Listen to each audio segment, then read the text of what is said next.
Ако ти предстои организиране на детски празник и искаш да направиш дигитална покана, за да поканиш с нея гостите, но искаш да сложиш вътре и самата локация, линк към самата локация на място, където ще е празненството, сега ще покажа много лесен начин как да го направиш.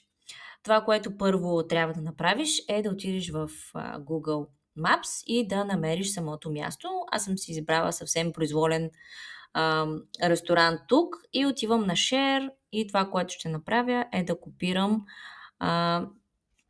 линка на самата локация на ресторанта и отивам в поканата си, вече когато всичко е готово, всичко е направено и кликам, например, върху името на ресторанта или друго, което също мога да направя е да си избера от Elements, менюто Elements, Location Icon или икона за локация и можеш също да си сложиш ето, например, така до самия ресторант. Може да сложиш на иконката локация, т.е. линк или на самия текст.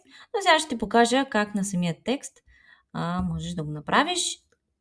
Даваш тези 3 точки на текста, както и на иконката по същия начин и отиваш на линк. След което поставяш тук линка, който си копирала от Google Maps и даваш Done и така вече, както виждаш, тук е вече активен самия линк.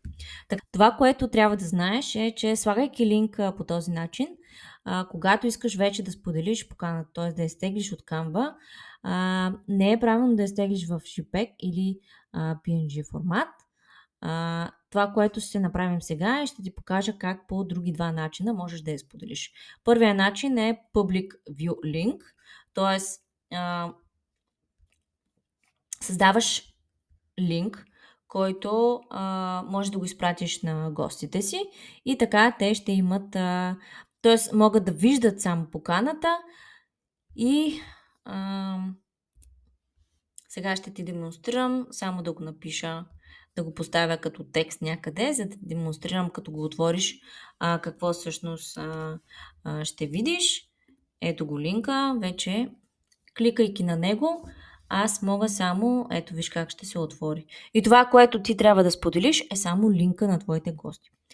Другия начин, който ще ти споделя, и както виждаш, това, което забравих да покажа, е, че всъщност, ето кликайки на това, ти отиваш на вече локацията към самия ресторант. И другия начин, който ще ти покажа е с безплатния акаунт в Canva имаш опцията да публикуваш, мисля, че бяха до 5 или до 1, бъркам се, но със сигурност можеш да публикуваш един уебсайт.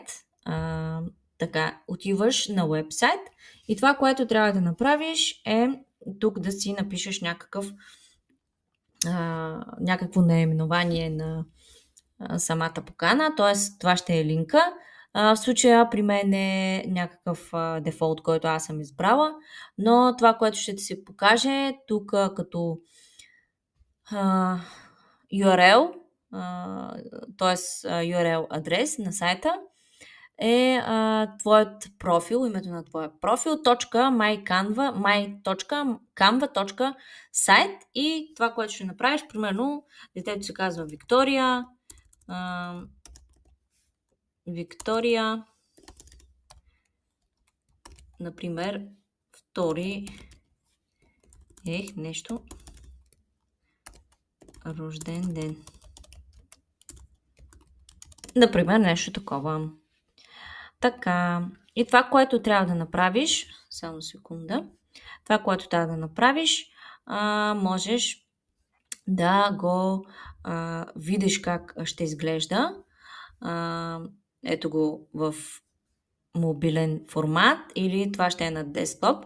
Тоест, най-подходящ е за изпращане за, например, Viber, Messenger и така нататък. Казвам, че само тиренца мога да използвам. Ето така, не долни черти.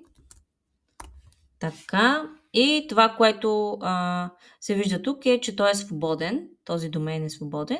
Това, което трябва да направиш е Publish.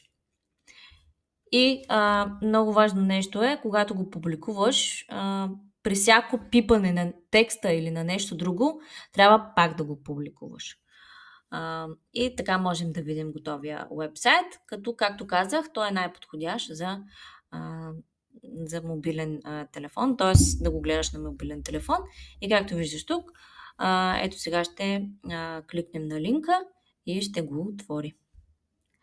Това е, надявам се, че ти беше доста полезно и ще го използваш. И до нови срещи! Виж и другите ми клипчета в канала, защото можеш да направиш много интересна и много ефектна дигитална покана или покана за печат за празника на твоето дете.